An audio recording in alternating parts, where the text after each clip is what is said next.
Yo, what's good, everybody? Welcome back to the Seafood That Guy channel. This is your boy, Seafood That Guy speaking. And yeah, One Piece chapter 1093 has dropped. So before we get into it, make sure you guys drop a like on the video. Make sure you subscribe. Let's run that algorithm up so we can get this channel popping. And you already know the catchphrase. Let's get straight into it. Hey, listen!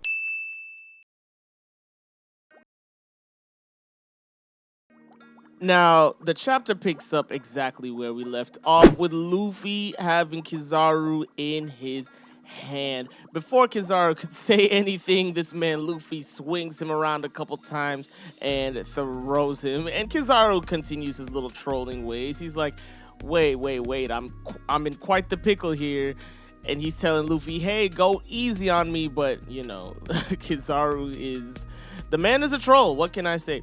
So he tosses Kizaru out of there, and while they continue to do battle, the others of the group decide that they're gonna use this time to make their escape. You know, Kizaru is busy with Luffy, so it's smart for them to start making their escape now. Atlas decides she's gonna go down to the other phase to take control of the Pacifista. We know that a couple chapters ago, Kizaru put a beat down on Sentomaru and got back his authority-ship, so he gave the command to the Pacifista to protect the Marines and attack the Sea Beast weapons. Well, Atlas is saying, listen guys, even if we can fly out of here, the Pacifista will just shoot us down anyways. So I gotta go back and get authority of them.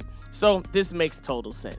At this point, old man Vegapunk Stella decides that he's gonna go as well, and people are kind of looking at him like he's crazy. Of course, Usopp has the best reaction. He's like, dude, you are the last person that needs to leave the safety of this place. But you can see there's definitely some kind of concern on his face, and Stella asks Frankie over the Denden Mushi. He's like, isn't Bonney there with you? Didn't she get kicked into the barrier? And Frankie's like, yeah, Kizaru kicked her into the barrier, but she's definitely probably alive. But he scolds Frankie here. He's saying, how could she be with a big adult like you and you let this happen to her? And he's really taking it personal. He definitely got some sort of, I don't know, maybe grandfatherly relationship with Bonney, so he feels bad here. And Frankie, you know, he definitely doesn't like being scolded by one of his greatest idols, so Frankie's definitely taking this personal. On the second floor, we're joined in the conference call by Sanji and Jibe, and Sanji saying, hey y'all, I got the luggage. Yo, Vegapunk sent this man to get luggage, bruh. Like, oh,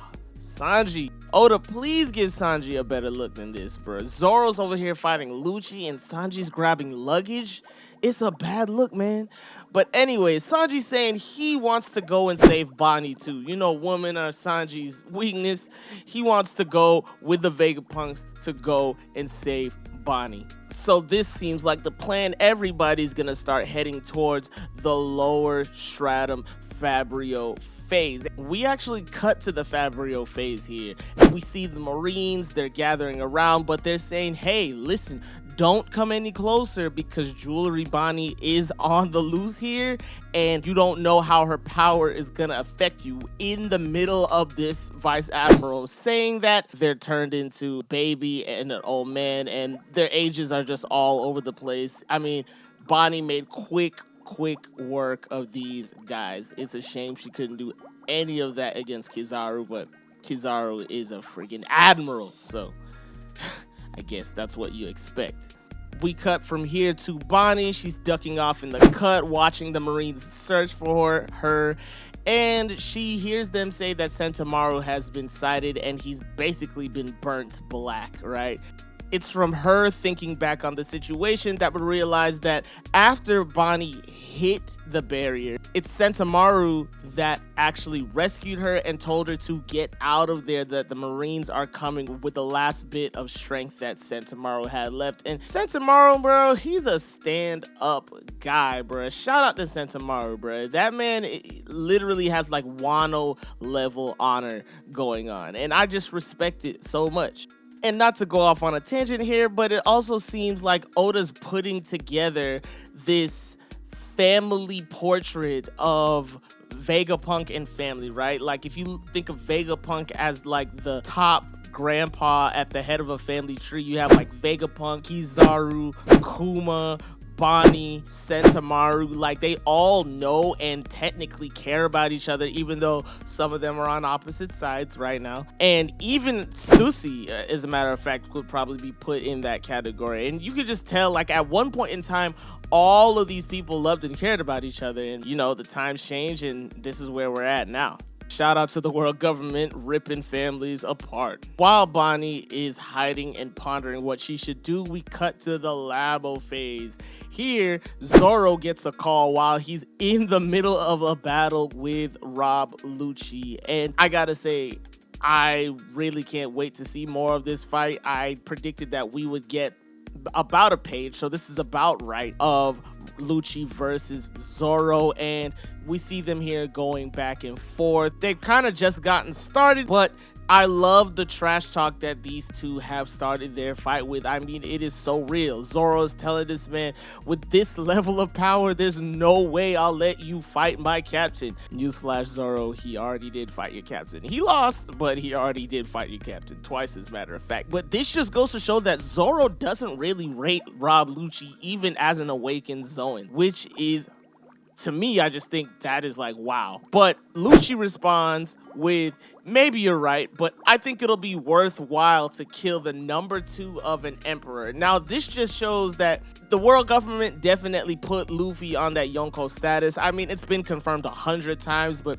now it's just getting ridiculous. But at the same time, it shows that, A, Lucci's standards have dropped, because he's gone from trying to actually kill Luffy to killing Luffy's vice captain. So that's a little bit of a drop off. But also, Zoro already did what you're trying to do in the last arc. Like, Zoro already, I mean, he didn't kill him, but Zoro already beat a number 2 of an emperor in the last arc. And if you take it a step further, Luffy did that in the arc before this one. So, I mean, Lucci, you got a lot of climbing to do if you want to be anywhere in the realm of these dudes. And to be honest, bro, I just don't think you're gonna make it. But from here, we cut to Kizaru. He's still flying all the way out of Egghead Island. He's flying towards the ocean, and he actually looks up and he's like, oh man, I'm gonna fall into the sea. But we know that didn't even stop him for a second. He just flies back upwards, and he uses Yasakani no Magatama. You know, he loves using this move, and he spreads himself into like a million little light particles, and he goes back towards Luffy, towards Egghead Island. Luffy sees the light particles coming at him, and in the blink of an eye, the light particles turn into a bunch of Kizaru clones. These clones can then use Amano Murakumo, which is basically his light sword that he used against Rayleigh, to attack Luffy at one time. And Luffy's having to dodge it. You know, he gets cut up a couple of times. He uses damn whip, which gets rid of some of the light clones. And from here, Luffy just starts hightailing it out of here, right? He's like, yo, it's like those hollow things. Which one are the real one, you know? And Luffy just starts running out of there, and all of the Kizaru clones run after him in a straight line. But that was Luffy's plan the whole time. He turns around, he says, you fell for it, and he uses damn stomp, and Luffy stomps out all of the Kizaru clones in one shot. And that was Luffy's plan from the whole time, was to get them in a straight line so he could get rid of them all. But to Luffy's surprise, he did not take out the real one, and the real one is already back in the control room. He has Usopp in his grasp, and he's asking where Vegapunk got off to. Yo, this man Kizaru is just a bad man, bro. That's all I can say at this point. From here, we cut to where the Vegapunks got off to, and they actually bursting through a transportation tube with the Vega Tank 8, and Sanji's actually riding on the outside of it saying, hey, let me in, I want to come too. And Sanji's making an observation that the Vegapunk's expressions changed here, and they look very worried. We get some dialogue from Vegapunk here, and he's saying, he's not gonna let a young girl like Bonney die on his watch. And I don't know, I'm gonna put it to the comment section, but is Bonney like super young? Like, why did I think she was like the same age as Luffy? I don't know, but he's definitely treating Bonney like she's a really young kid now. Even with her situation with Frankie, he was saying she was with an adult. Why didn't you help her? And I'm like, isn't Bonney an adult? But anyways, Luffy notices what's going on because he sees the Vega Tank 8 going, and Kizaru also sees it and takes aim at it. He's getting ready to shoot it, and before the laser can actually make contact, Luffy gets in the way, and I don't know if he takes the blast here. He's just saying it's hot. It doesn't really seem like it's bothered him that much. He might have even caught the laser. Like, I don't really know, but you're not gonna damage Luffy like that, bruh. So Luffy just takes the laser head on. And from here, we see that the Vega Tank 8 is still going. Now they have Frankie as a side passenger now, because Frankie is not gonna be left behind either. And from outside of Egghead Island, the Marines are getting a report that Dr. Vegapunk has come down from the upper room stratum.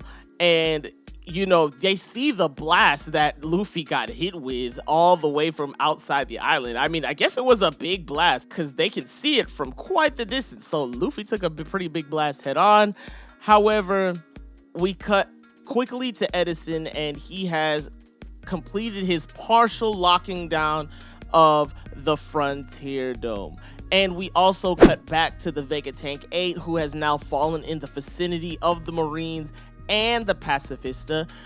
And now Atlas has given them a command to purge all the Marines from the island. We see that they've picked up on it. However, we get a very menacing look from a Saint J. Garcia. It looks like he's getting ready to make his move, and we also know that there's no higher authority than the Gorosei. At least from what I remember, they have the highest authority over everybody. So maybe this command that Atlas gave them won't even work, and they just put themselves in a trap.